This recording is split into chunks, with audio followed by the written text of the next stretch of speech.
আসসালামু আলাইকুম। কেমন আছেন আপনারা সবাই? আশা করছি আল্লাহর অশেষ রহমতে আপনারা সবাই খুব ভালোই আছেন। আলহামদুলিল্লাহ, আল্লাহ তাআলা এখনও পর্যন্ত আমাদেরকেও ভালো রেখেছে। তো আবারও কিন্তু চলে আসলাম আপনাদের মাঝে নতুন একটা ভিডিও নিয়ে। তো আজকের ভিডিওটা স্কুল থেকে শুরু করেছি। আজ অয়নের স্কুলে বিজ্ঞান মেলা হবে। তো শিশু শ্রেণীতে তো আসলে বিজ্ঞান বিষয়ে কোনো ধারণা নেই বা বুঝেও না, ওই জন্য ওদের জন্য এই যে কিছু খাবারের স্টোর বসেছে। তো এরপরে আবার বিজ্ঞান বিষয়ক যত প্রযুক্তি নিয়ে যা কিছু হওয়ার দরকার সেটা হবে মেলাতে। তো তার আগে এই যে এগুলোই আমরা আজ আনন্দ করে দেখছিলাম এবং খাচ্ছিলামও। তো যত যাই করছিলাম না কেন, মনটা কিন্তু ভালো নেই। আর ভাঙা মন নিয়ে আজকের ভিডিওটা কিন্তু শুরু করে দিয়েছি।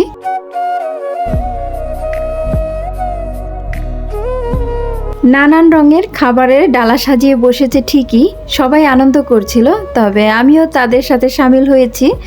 তবে মনে যেহেতু শান্তি নেই, কোনো দিকই ভালো লাগছিল না, সারা রাত ঘুম হয়নি, তার মাঝে মনটাও ভালো নেই, সব মিলিয়ে দিনটাই ছিল একটু এলোমেলো। তো তার মাঝে আবার ভিডিও শুরু করেছি। ওই যে বললাম একটু ব্যস্ত থাকি, যদিও বা কিছু সময় ভুলে থাকতে পারবো।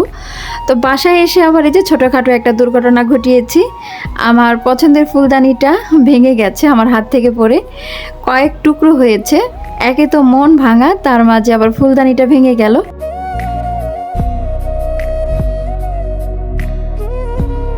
ঢাকা উত্তরার মাইলস্টোন স্কুলের যে ঘটনাটা ঘটেছে, এটা সারা বিশ্বকে কাঁদিয়েছে।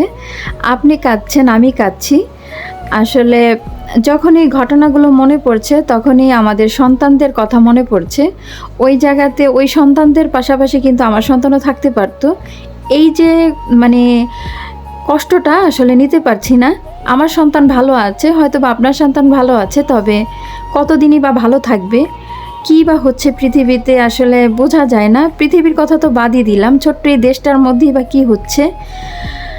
আসলে অনেক কিছু মন্তব্য করতে যাই, সত্যি করতে পারি না যে আল্লাহ তাআলা কখন এগুলো থেকে আমাদেরকে রক্ষা করবে।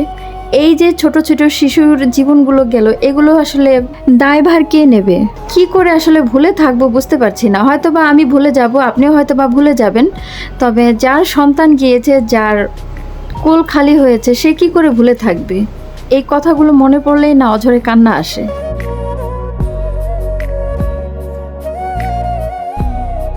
ভাঙা মন নিয়ে শুরু করেছি ভাঙা ফুলদানি জোড়া লাগানোর।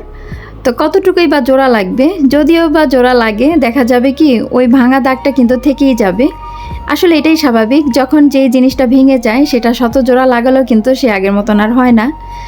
যে বাবা মা তার সন্তানদেরকে হারিয়েছে, তাকে হাজার কান্না করলেও তার ফিরে পাবে না। তবে আপনি বা আমি আল্লাহ তাআলার কাছে অঝরে কান্না করে দোয়া করতে পারি, তারা তো অবশ্যই জান্নাতি যারা শহীদ হয়েছেন। এমন মৃত্যু যেন আল্লাহ তাআলা আর কখনোই কাউকে না দেয়। আপনার সন্তান আছে, আমার সন্তান আছে, আপনি আছেন, আমি আছি, আমরা সবাই যেন ভালো থাকতে পারি, একে অপরের জন্য বেশি বেশি দোয়া করব। জানি না কার দোয়া কখন কবুল হয়ে যায়। তো এই যে মোটামুটি কোনো রকম চেষ্টা করলাম জোড়া লাগানোর। তো জোড়া তো লেগেছে ঠিকই, তবে দাগটা কিন্তু সবসময় থেকেই যাবে। আর এই ফুলদানিটা এমনিতেও বেশি দিন আসলে থাকবে না, আড়ঙের জিনিস তো, খুব পছন্দের একটা ফুলদানি ছিল আমার। তো যতদিন না কিনে আনি অতদিন পর্যন্ত এই ভাঙা জিনিসটাই না হয় আমার চোখে সান্ত্বনা দেবে, ওই উদ্দেশ্যে এই যে জুড়ে নিলাম।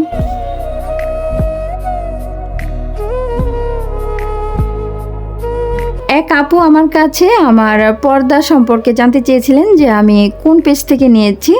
তো আজ কিন্তু সেই পেজের লোগোটা দিয়ে দিয়েছি, আপনি চাইলে ওইখান থেকে দেখে নিতে পারেন।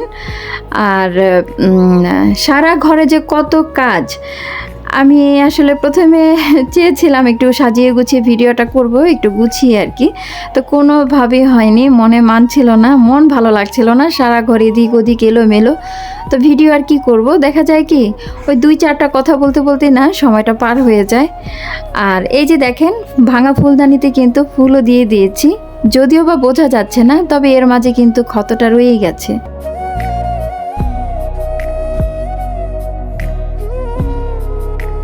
আরেক আপু আমার কাছে জানতে চেয়েছিলেন যে আপু তুমি বারান্দাটা কিভাবে পরিষ্কার করো সেটা একটু জানিও।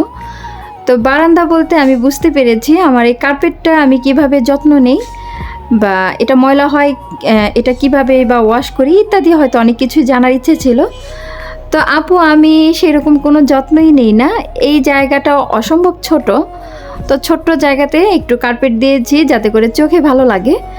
আর এই কার্পেটে যখন পাতা বা অন্যান্য ময়লা পড়ে তখন আমি না এই চিরুনি দিয়ে পরিষ্কার করি, মাথার চুল আঁচড়ানোর মতো, এই যে এটা কিন্তু আঁচড়ে নেই, তো এতে চুল সুতা বা যে কোনো ময়লাই থাকে না কেন খুব ইজিলি উঠে যায়, আর এভাবে পরিষ্কার করে নেই।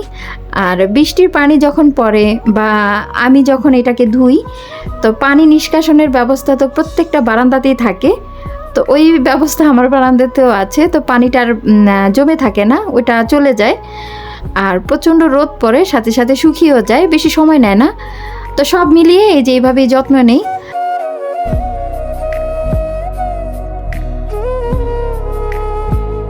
আজ আমি 2 আপুর কমেন্টের উত্তর দিলাম, তো জানি না সেই আপুরা আজকের ভিডিওটা দেখছে কি না, তো দেখে থাকলে কিন্তু আমাকে আজ জানাতে পারেন যে আপু তোমার ভিডিও আমি আজ দেখছি, তো জানতে পারলে মনটা ভালো লাগবে এই আর কি। আর কাজ করতে মনে না চাইলেও কিন্তু কাজ সংসারের করতেই হবে, গৃহিণী তো, শুয়ে বসে থাকার কোনো উপায় নেই। তো অয়নের বাবা বাজারে যাবে, ফ্রিজটা একদম ফাঁকা হয়ে গেছে, কোনো মাছ নেই, ওই গরুর মাংস বেশ কয়েকদিন খেয়েছি, এখন আর খাওয়ার মতো নেই। তো যাই হোক, অয়নের বাবাকে বলে দিয়েছি অল্প স্বল্প মাছ আনবা, কারণ একটা সমস্যা আমার হচ্ছে কি, একটা মাছ প্রায় কয়েকদিন খাওয়া যায়, সপ্তাহখানেকের বেশি হয়ে গেলেই না সেই মাছটা পরবর্তীতে আমি আর খেতে পারছি না।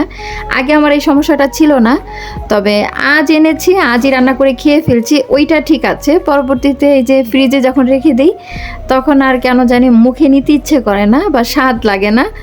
এই সমস্যাটা কেন হচ্ছে ঠিক জানি না, তবে সময়ের সাথে বা বয়সের সাথে সাথে হয়তো বা মানুষের রুচির পরিবর্তন হয়, আমারও হচ্ছে।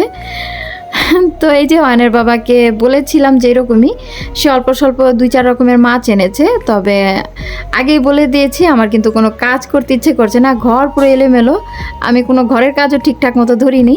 তো সেটা শুনে কিন্তু এই যে ট্যাংরা মাছও সে কাটিয়ে নিয়ে এসেছে, রুই মাছ, আর কিছু ছোট মাছ এনেছে, চিংড়ি মাছ তো আসলে এমনি রেখে দেওয়া যায়।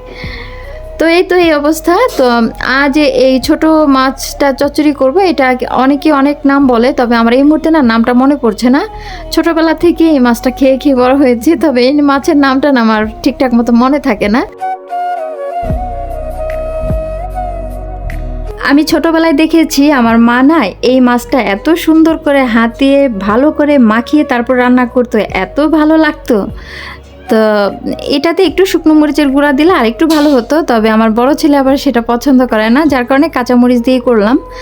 আর এখানে এই যে পটলের খোসা, তারপরে একটু পটল, একটু চিংড়ি মাছ সব মিলিয়ে ভেজে নিয়েছি, এটা ভর্তা করব। আর এই যে পটল কেটে নিয়েছি, আলু দিয়ে রুই মাছ একটু ঝোল করব। তো এই হলো দুপুরে রান্না বাড়া। আগামী দিন কি হবে সেটা আপনি বা আমি যেহেতু কেউ জানি না, তো আগামী দিনগুলোর জন্য সবাই সবার জন্য দোয়া করব। পৃথিবীতে যা হয়ে গেছে তো গেছে, সেটা আপনি আমি চাইলেই বদলাতে পারবো না। তো সামনের দিনগুলো যেন সবার খুব সুন্দর এবং মঙ্গলময় হয়, সেই দোয়া সবসময় থাকবে।